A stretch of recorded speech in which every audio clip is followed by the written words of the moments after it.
All right. So just when you speak, just stay like Start 3 you to off. 6 inches away from the microphone, because some people talk like this, and then later on nothing picks up.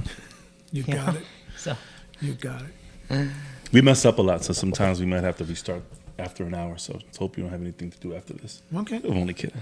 No worries. I'm here. yeah. All right, man. So we're ready to go. Ready? All right, guys. Newbie Real Estate Podcast, episode number 17.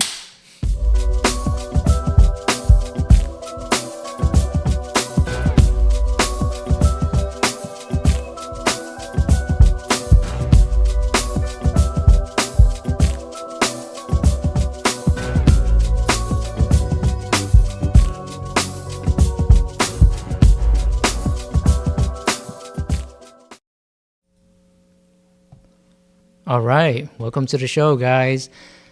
My name is Joey Chan, and I got Joe Falla here, my co-host, and our special guest today. Please introduce yourself. Martin Chera from Express Capital Financing.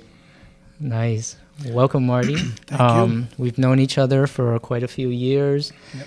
And we are kind of in this similar industry, right? You're doing more of the financing part of the real estate industry. And give the audience a little bit of intro of yourself, kind of like how you got started before you got into the finance industry, Yeah. if you don't mind. Sure. So, I'm Brooklyn born, raised, 58 years old. And when I was in my early 20s, there was no hard money, and I was always loving real estate. I'm an ex-retailer, knowing square footage, space, cost per foot to rent, cost per foot to buy. And, in my 20s, like I said, there was no hard money. So there was something called American Express Centurion Bank, who, Yes. was giving out an open checkbook. So in reality, it was 100% financing. My friends and family killed me what I was doing, but I went into it, lost some money, made some money, learned from my mistakes, learned from my errors, and then I got to be somewhat of a successful, landlord. Nice. So, at what point did you get into the lending side? When did that happen? Yeah. How long so ago I closed was up that? my stores, I think in 2011, 2012, 2013 is when I started. I was brokering loans out to, to lenders out there. Today it's called Kiavi. At the time it was called Lending Home. As I got stronger, better, smarter, and all that, we finally got some private investors to put into our fund.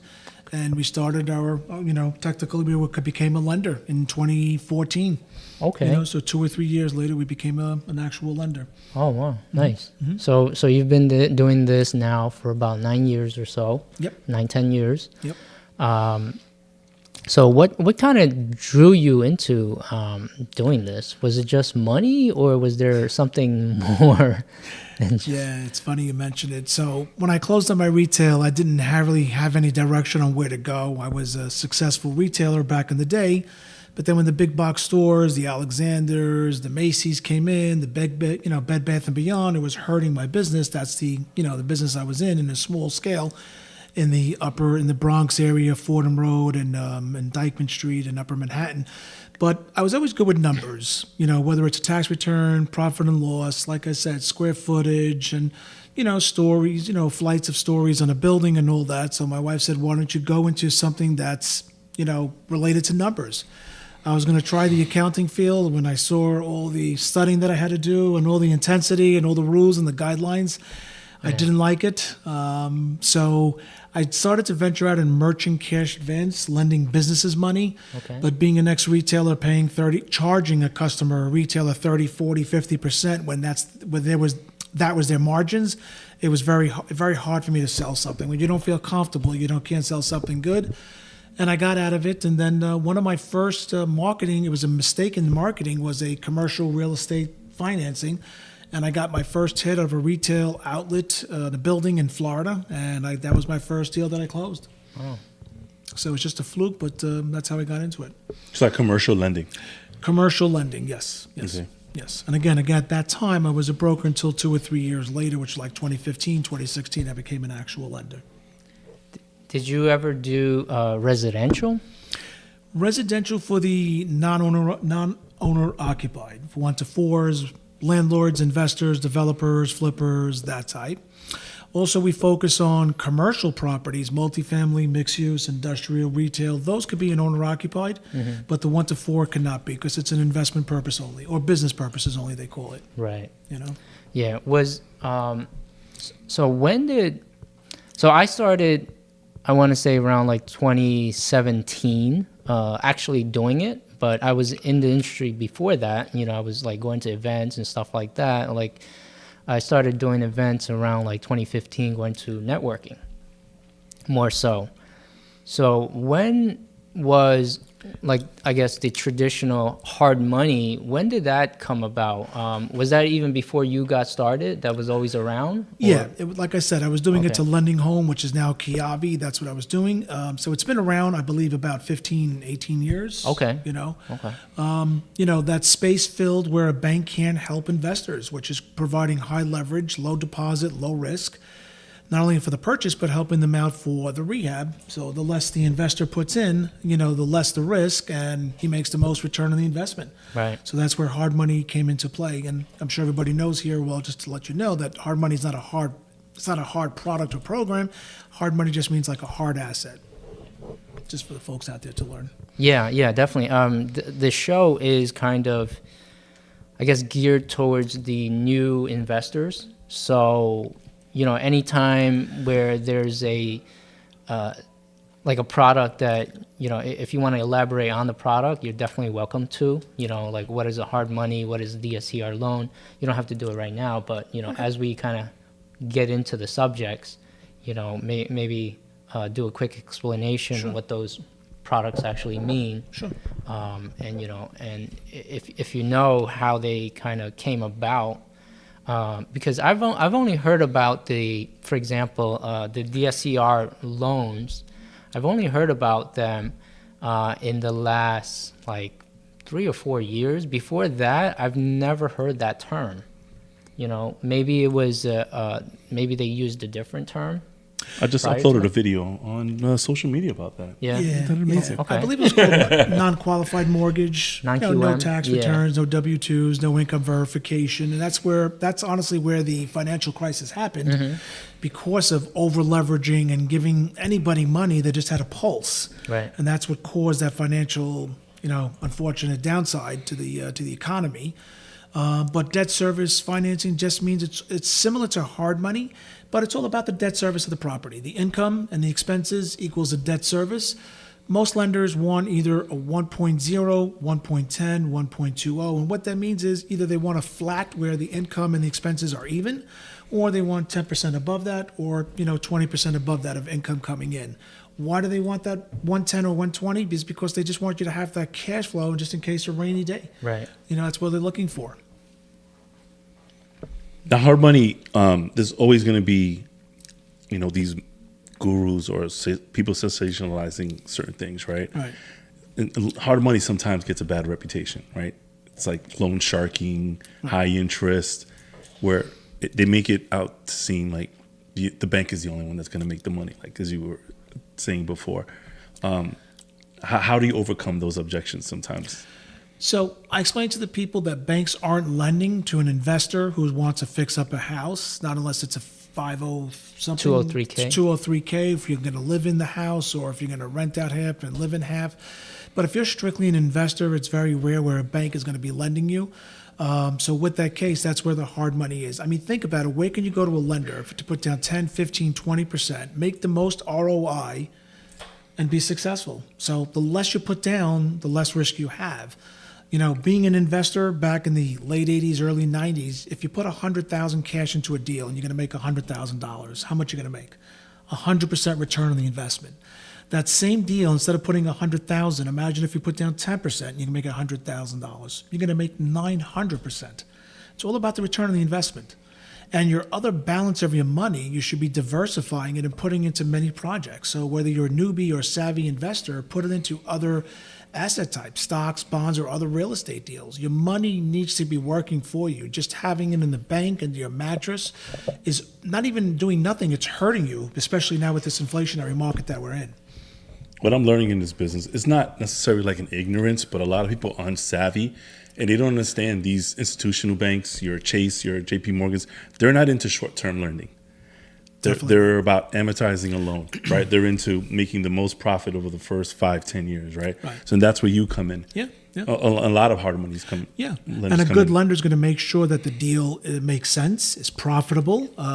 If you're going into if your exit's going to be a permanent financing, want to make sure that it debt services, whether you're using them or a bank or any other lender, they want to make sure that debt services, because you could have $50,000 of profit coming in, but if it doesn't debt service with conventional or non-conventional, nobody's going to get approved. So that's where a good lender is going to have your back and give you that good advice. That's another key.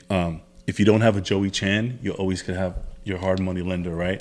And I say a Joey Chan because when I first started trying to get like wholesaling deals, I would call Joey, and I wouldn't have to send him a picture. I didn't have to send him an address. All I had to tell him was the purchase price in the area, and he would tell me within a few seconds if it was a good or a bad deal. Hard money lenders will do the same thing. So if you're really not sure, if it's your first deal, and you connect with the right hard money lender, they're going to guide you in the right direction because they're not in the business of acquiring properties. They want you to be successful. So getting with the right bank or hard money lender is actually key, and it's going to help you in the long run. Everybody gets the money from the same place. It's not the product, it ain't the program, it ain't the rate, it ain't the points. It's about what they could do for you, whether it's letting you know if the deal makes sense or not, giving you longer term, shorter term, interest only, whatever it may be. But that's what a good lender is about. It's about products, programs, serviceability. And in this industry, unfortunately, we're paying top prices for the market. We have to close quicker for the customer. Right. So some lenders take a very long time. And so it's good to know that a lender can close quickly and efficiently for you. What's predatory is, like, especially with the car market right now, where some people are trading in their leases that are like $399 and now they're at $650 for the same car for maybe a couple of extra features. That's predatory to me. For someone that's making $70,000 a year plus student loans, plus a mortgage, plus your rent, plus utilities, expensive groceries. That's predatory to me. Yep. Yeah, that's crazy. People have so many freaking expenses. It's unbelievable. Right? Where do you see the market going in the next in the next couple of months? Yeah, I get that question 20 times a day. Yeah. So we'll consolidate it to one question. Look, we're in the business of real estate, and unfortunately, due to the short supply of inventory, a lot of people are getting outbidded. Whether it's a owner-occupied, whether it's an investment property, we're getting outbidded. They're getting outbidded. I always tell my investors, don't go with your emotions. And that's where, again, a good lender will come into you and say, if you were going to make $60,000, but now you're paying $20,000 more, so you're going to make $40,000 in 3 months, 4 months, 5 months. Is anything wrong with that? Numbers don't lie. Emotions lie. Don't go with your emotions. So a lot of my people say, oh, my God, let me go back and give a better offer. But then the next day they lost the deal. But where do I see the market going? I mean, last year we were at a 1.6 of inventory supply. Now we're at a 3.3 month of inventory supply. So that's better. Rates, nobody knows. But as a lender, and I study the markets carefully, I'm thinking and seeing and prospectively seeing from the, the lending market, in about a year or two, just about 2 years, once there's a new presidency and there's more calm, stability in the market, and obviously it takes time for the inflationary to go down. It doesn't just happen overnight. So once that happens in 24 to 36 months with a new presidency, calm, stability, then the rates will somewhat go down. I'm hearing next year the rates should start to go down about quarter to 75 bips. Is that going to help? Of course, it's going to help all types of investors. But again, whether you're a newbie or a savvy investor, there's never a wrong time to buy and there's never a right time to buy. It's just about being in the market, studying it, knowing it, and creating it. Find out what the pain points are of the seller. Huh? No, I said Yeah. I like that part where you said creating the deal. It's always finding out what's wrong with the seller, what's wrong with the house. Do they need to get out quicker, slower? Do they need you to find a place for them to move? Do you need anything that the seller has a pain point? You know, if you can get that creativeness, you just created a deal. There's never going to be a property knocking down your store and say you're going to make $100,000. You got to create it. Phone calls, emails, courts, a list, drive-by, driving for dollars, whatever it takes. A lot of people tell me, oh, I don't want to do this, I don't want to do that. Well, how do you plan on being successful? How do you plan on being in the real estate market? It's work. It's work. Until you got a process and it's working for you, you got to start. Yeah. You got to start. Well, what are, for example, what are some of your more successful borrowers? What are they doing? How are they finding Great deals? question. They are all over. They are all over. And I lend throughout the states, so I'm getting different answers from courthouses to MLS to wholesalers. They're also doing it on some websites, whether it's Trulia, whether Redfin, PopStream, Really? Okay. things like that. They're finding distressed properties. I was mentioning to a client this morning about she's a realtor, and I says, why not use RedX? She goes, what's that? And I says, well, you could find vacant listings and off-property listings, all that.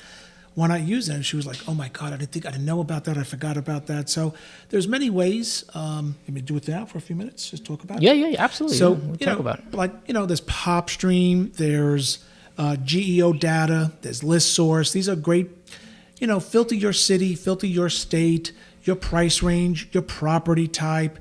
Create that list and do mailers. Create that list and call people up. Maybe hire a virtual assistant to do all those phone calls for you. And when you get a warm or hot lead, now you take over the phone call and, proceed. I love driving for dollars. I tell my people, and when they're doing driving for dollars, I say, why not tell your Amazon driver today, your UPS driver, all those people, and if they find you a property that's somewhat in distress, whether it's a roof, a container in the garage, whether it's high grass, whether it's an eviction notice in the doorway, they're the ones that are in the area every single day. It's even 7 days a week now. Offer them something, and I don't mean no $100, but offer them something good, because if they're finding you property and you got some creativeness going on, you just created the deal. Absolutely. So that's what I'm all about. Another way to find deals also is Craigslist. I like. It's an old-fashioned way. Obviously, you could do, for sale by owner. Think about it. They're probably embarrassed to put a for sale sign. Maybe they can't afford to pay that 4, 5, 6% realtor fee. Mm-hmm. But then I take the opposite approach of, why not do Craigslist for rent? And look up a landlord. You're not looking to rent, of course, but say, hey, Mr. Landlord, I'm an investor and I'm looking for this type of properties. If you're ever looking to sell and if the time is now, maybe I could be your guy. Why not do for rent? What I do is I have an electric car, so when I go to charge my car, 90% of the people there are Uber drivers, and I give up my card and I tell them what to look for. I say I need high grass, for sale by owner signs, dilapidated siding, roofs falling apart. I said, call me, and we'll work something out together. Even the county courthouse for permits. Why not go to them also? Look for people that applied for permits. Maybe that doesn't mean that they're necessarily a homeowner. It could be an investor and he just doesn't want to continue the project. You got to create those type of deals and structures and properties. An easy way to get started, you have to learn about skip tracing. One day we'll bring someone in that knows about, that can speak to it, or literally. Auction.com, Hubzu. They're not up there. They're not up there because they're trying to sell their house. These people, unfortunately, losing their houses. Well, they're an affiliate on my website. Which one? Hubzu, foreclosure.com. We have REIQ, REI Fax. We got a lot of great companies, affiliates, and I'm here to lend, but I also have to help out my customers with the consultative approach on how to find properties. So whether it's on an affiliate partner on my website or, verbally telling them and all that. But just to talk about, skip tracing, if the folks who don't know, skip tracing is about getting the property owner's information. So once you create that list on PopStream, ListSource, or GEO data, or whatever, website you're using, and now you got information about a property, city, and state, well, the batch skip tracing will find you the person's phone number, email, maybe their place of address where they currently move now. And those are great sites also to get divorce liens, tax liens, like I said before, vacant listings. These are, You have to just find the landlords- opportunity for Yeah, yourself. you got to create that opportunity. It's never the wrong time. Just because the rates are high and there's a scarcity in the market, let me ask you a question. When the rates go lower, there's only going to be more competition and the prices are going to be Absolutely. higher. Right. So I think that part is going to get worse. Yeah. That's what I'm thinking. Yeah, there's always a give and take, right? Right. 2 years ago, 2021, it was very easy to find deals, and it was also at the same time it was very easy to get lending as well. That year I closed on 23 properties. Wow, nice.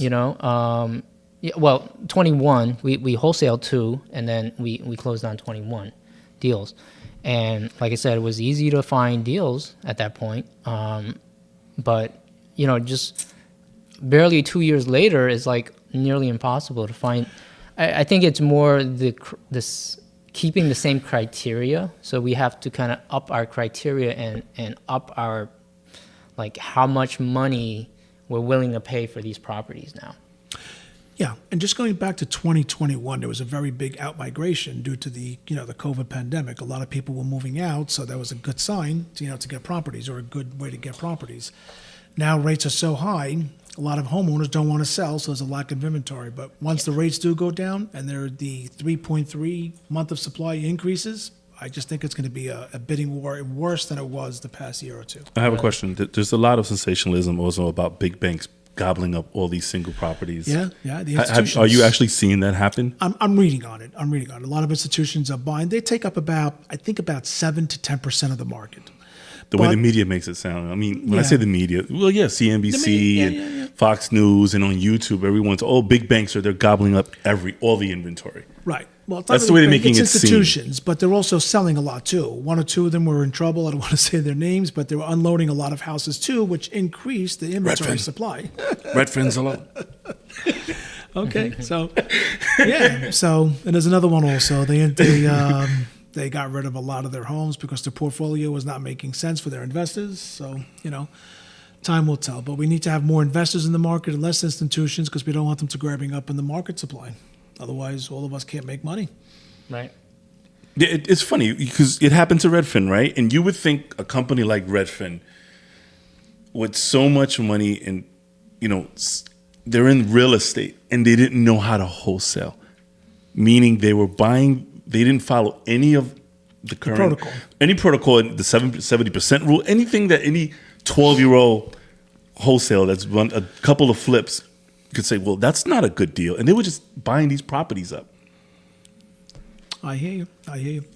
Comes up to management and somebody taking Absolutely. care of it. Comes up to management. Do they have the back office team to handle it too? And nobody knows. Nobody knows. But they've also bought high because they just wanted to do it. They didn't know what they were greedy. doing. They were greedy, but a deal has to make sense also. It was sugarcoated. They didn't know what they were doing. But That's the way I look at it. I hear you. I think it's more of what their strategy is than just pure greed, because their strategy is not the same as our strategy, right? Our strategy is, to come in, buy as low as you can, because that's where you're going to make the money, right? So buy as low as possible. Let's say a lot of the house flipper or the wholesaler formula is, buy at 60% or 70% of ARV minus the renovation. And a lot of flippers and wholesalers forget the minus renovation part, and they'll just buy at 60, 70% of the renovation. Of the ARV. But that means you're actually not buying at 60 or 70 at ARV. You're buying at like 80, 85 now because you forgot the renovation. You forgot to subtract that. Now, those big companies, I have no idea what their formula for buying is, but they're looking to offload entire portfolios, like 1,000 houses, 5,000 houses, whatever they have. And they're selling it to other institutional buyers. So their strategy is totally different than what we're doing. You know, we're looking at each individual houses. They don't care. They're looking at this entire lot, you know. So it's totally different. So you can't really say they don't know what they're doing because you don't know what their goals were, you know. Yeah, but they did have investors to answer to. Yeah, And, absolutely. You know, they got some books to answer to and investors to make sure that their portfolio is performing at a number that they kind of promised their people. Where if you mess up, screw up, F up, it's you and yourself and that's it. Yeah. You'll learn from it. Then like, okay, we're not going to have another $1 billion to invest. So they got to be very, very careful. Listen, I'm under the impression and the perception is that yes, not greed, but they wanted to control a market and they wanted to excel in that and be the master at owning properties. That's just, my thoughts. Didn't quite work out well. There's always a success story and a failure in everybody in every company. So far, I've only seen a lot of failed stories as far as the bigger institutional buyers. I haven't seen too much success in them. That's great for us. Yeah. More properties on the market, less competition. And by the way, just to let you know, the newbies kind of went sidetracked right now. So Yeah. the savvy investors are grabbing whatever they can. The newbies are on hold. They're so afraid of the rates in the market. Mm-hmm. But I tell them, if you're going to buy a house for $300 and the ARV is $400, what's going to be in 3 years? Is it going to go from 4 to 2? No. There's not Right. going to be any more financial crisis. It may, even if it stays stable, you own the property. You could always refi, tax-free. Never, you have no capital gains when you're refinancing. You can control the rent, increase the rent, refi at a lower rate, higher value, and higher rent income. I just think it's a win-win situation. I think the only downside to that is if you have some of your money stuck into the deal. Yes. Because that's really the only downside, and that's happened to me. Mm-hmm. So, yes, you can definitely purchase. I agree 100% with everything you said as well. So you can buy this house for $400,000, right? And just kind of hold on to it until that appreciation happens. The Biden appreciation. Yeah. But you also need to have some cash flow too. So if there's no cash flow, it's hard to hold on to it, until it appreciates. Yes. Right? Yes. So it's kind of like if you're buying... If you're just buying for the upside of the appreciation, that's a very concerning thought. You shouldn't just be doing that. You're in business for the cash flow besides the increase in value. Yeah. No, I agree 100%, unless the investor is high in liquidity. Right. If he's high in liquidity and he could afford it. I've been in that situation. I had to come up with, months and, of time with my mortgage until things fixed up. Some deals worked out, some didn't. So... Yeah, actually, going back to the DSCR loans, there are banks that will go negative, where they know from the calculation that your rents are more than the the rents are less than the mortgage. Yeah, I can do 0.75. 6.5? Oh, that's Yeah, great. yeah, That's right. yeah. Amazing. Yeah. But do you walk let's say it's someone's second deal. How much will you walk them through it, explaining to them? I go over everything because the last thing I want to have is a deal killed in super underwriting. risky. It's less leverage. The rate is a little bit higher. It's less leverage. So listen, we could do it, and we're happy we could do it. I'll be honest with you, there ain't too many deals that happen like that. We don't get too many of those deals anyway. It's funny, Because they're risky. They're risky. Yeah. So what that means is if your mortgage payment for your hard money loan or your whatever a DSCR loan, let's say your mortgage payment is $1,000 and the rents are only $650 a month, you're negative. And this is where something like you would come in and explain to, that investor, what they're getting themselves into and the risks associated with that. Yep. I see that happening more for like a short-term thing. I'm like, hey, Marty, I'm only going to hold on to this property for maybe 3 years. And then, I don't know, I'm going to sell it because this area is, proven to be appreciating like crazy. Or I'm going to knock the house down and I'm going to build something else. I think it's more like special cases that I would do something like that, like take on a loan like that, personally. Yeah, I hear you. As a lender, sometimes I get people who finish the rehab. It's 9 months later, 12 months later, and they want to go into perm. I always ask them, what are you going to do with this property in the next 3 years? Because in the next 3 years, like I said, a new president, stabilized economy, better rates. When they tell me I'm just planning on keeping the property, whether it's less than 12 months or within 12 to 24, I says, you know what, let me just extend your hard money. Or let's just go into a new hard money, pay interest only, 10, 11%. The payment will be lower at 11 versus, principal, interest, taxes, and insurance on an 8% loan today, Yeah. So I like to hear their strategy because I don't want to hurt them and I want to be able to help them out. Have you ever turned anyone down? Let's say they had, they fit all the requirements on paper, but it didn't seem like they knew what they were doing.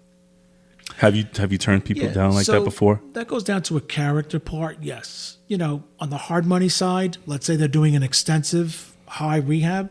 Yeah, how do you plan on doing it if you're a newbie investor? How do you never walked into the property, and even if you walked in, how do you plan on doing $100,000? How do you know it's not 200? How do you know it's not 75? So, yeah, we always give insight to the borrowers. If we hear a great story that they're partnering with Joey Chan and he's a contractor and he's going to be every step of the way for me, we feel comfortable with that. If there is no clear answer, no, the deal has to make sense. So it's not really the borrower because, again, it's a hard asset. The numbers have to make sense.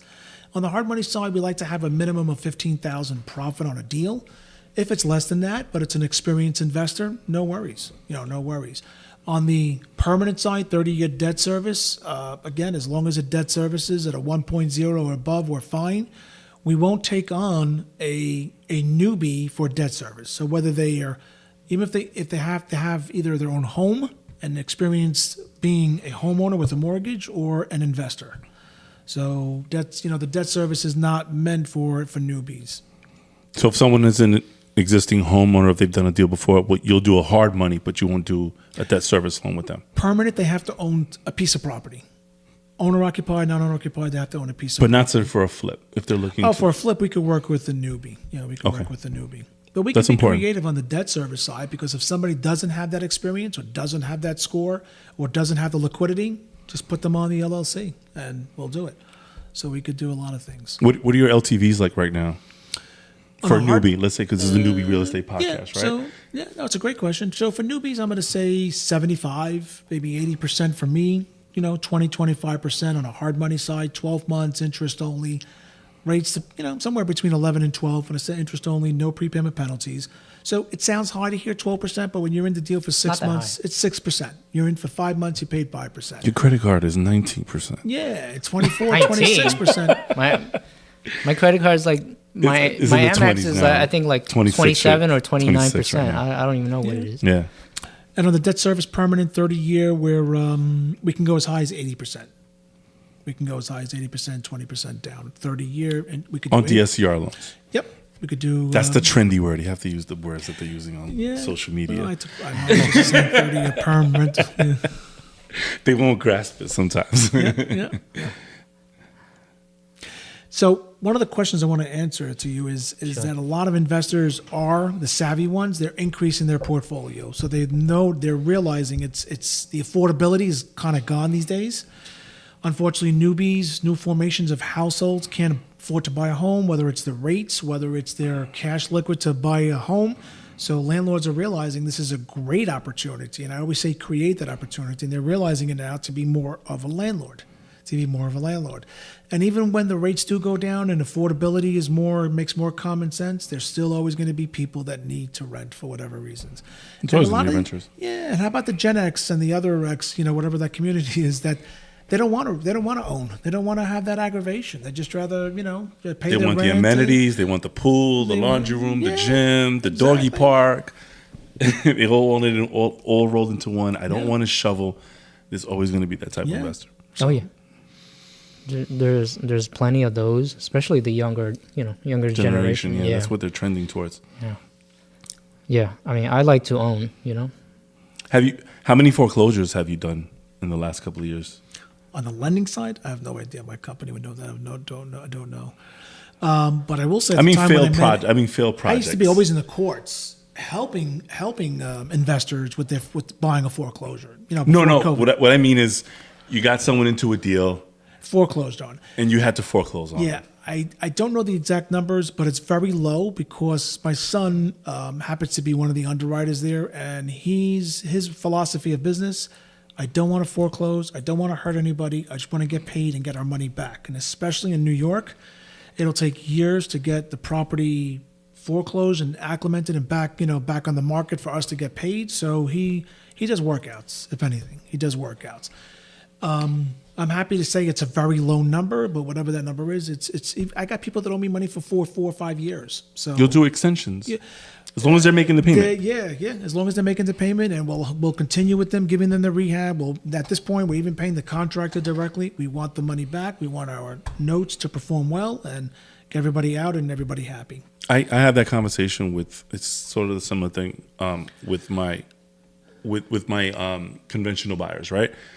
At the closing table, I go to all of my closings. I try to go to all my closings as much as possible. And I explained to them, I said, if you ever get into any sort of trouble, you lose your job, something happens, medical comes up, call your servicer. They are your best friend. In your case, call the bank. Let them know. Say, listen, this project's taking a lot longer than we anticipated, and whatever the case may be. And you guys will work with them. Yeah, 100%. When a person is communicating, it is very important. Yep. And it builds trust. From as a lender to the client to us, it builds trust, and then that's when we want to help them out. One of the industries that's keeping up, right, in real estate right now is new builds. Are you financing any sort of new builds? Yeah. So we're doing 1 to 4s, and we just increased our product to up to 100 doors. Oh, really? It's only about 5 or 10% of our business, but we're getting a lot more people these days asking for builds, especially in the Southwest. Texas. I'm in Elizabeth. I mention this all the time. There's a house being knocked down and rebuilt on every corner in Elizabeth. They're knocking down. We need 150,000 new builds a year for the next 20 years to have accommodations for the United States. That's what the industry is banking on now. New build construction. Yeah. But a lot of these office I'm sorry, Joey, but a lot of these office buildings, these landlords are getting smart now, and they're converting them into multifamily. And especially in my neighborhood in Monmouth County, I'm seeing some office spaces that they're converting it. And I'm saying, really? wow, it's a great idea. Convert it over, and now it becomes a good use. It's a value. What do you call that? The converting it over the usage. Multifamily. Yeah, so it's a great value add. I guess you want to call it the word. I forgot. Yeah, because their properties are hurting. Offices. We won't even touch an office space for permanent financing debt service. We won't even touch it. Oh, yeah. So going back to the new construction, if you're building like a single family, I guess like a luxury build, what are your like criterias for something like that? Because I see a lot of that going on right now. Typical ground-up construction, I'm going to say, is about 75% of the acquisition, whether it's a land or a piece of property, 100% of the development ground up, as long as it doesn't exceed 85% loan to cost or, layman's terms, project cost. Okay. 12 months, interest only. Again, the rates are 11 to 12%. The good thing is, once it's built, I could put you into perm right away, debt service, but without any extra costs or points or fees if you're doing a construction loan to perm. Okay, that's cool. Can you explain a little bit more layman's terms? So a lot of lenders, it is a different loan when you're finally built the house. But if you're going to keeping it for the cash flow as a landlord, it's a separate loan, but there's no additional points. There is no additional fees except the underwriting. So it's not like it is a second closing, but there's no extra cost except underwriting, maybe $1,995. Where typically lenders charge 2 to 3 points because it's a new deal. We don't have that. We call it like a bridge to perm, like a bank does, but that's what we do on our bridge to perm. Awesome. That's awesome to know. There's not a lot of lenders that are into new builds. Our pipeline is increasing, but it's still a very small factor of our business. It used to be nothing in the past few years. Has it picked up in the last 12 months? It used to be 5%. Now it's about 10%. And Texas, Georgia, Florida, people calling us up for bills. So we're doing it. As long as it has infrastructure, which is, sidewalks, gas, water, street lights and all that, and permit ready, we're ready to go. Okay, nice. So you're Yeah. not doing like new land development. No. So you're not going to turn a marsh into raw a land that has no 100-unit building. infrastructure. No. It definitely needs infrastructure. But Joey, I want to add that we're not just a lender. We could be an investor also, investing with savvy investors, experienced investors. So if you're looking for debt plus equity, 100% of it or whatever percentage of it, let me know. I'd love to talk to you. Can I get out my number? Sure, Okay. absolutely. My personal ask you that. cell number is 347-348-0262. That's my cell. And my office number is 201-603-2370. If you want to reach out to me for any deals, proof of funds, term sheets, or possibly joint ventures. Yeah, that's perfect. Joint venture, that's amazing. Can you explain a little bit more what that exactly is? Yeah. So it's partnering up with an investor. Maybe he doesn't have any equity or part of the equity. He's short some cash. We'll joint venture with him, whether it's a 50-50 split, whether it's 80-20, 70-30. We'll discuss it on the conversation. It works for me because we're an investor, but we don't have the time to shop and do our due diligence and make sure everything works. So we're working with experienced, savvy investors who know what they're doing, and we're partnering up with them. So it's great for them because they're in a way getting 100% financing, and they're getting not only a lender, but they're getting somebody's behind their back also with due diligence as well too. Don't got the time to shop and this, that, the other, but so it helps them, it helps us. So basically, in layman's terms, 100%. you don't have.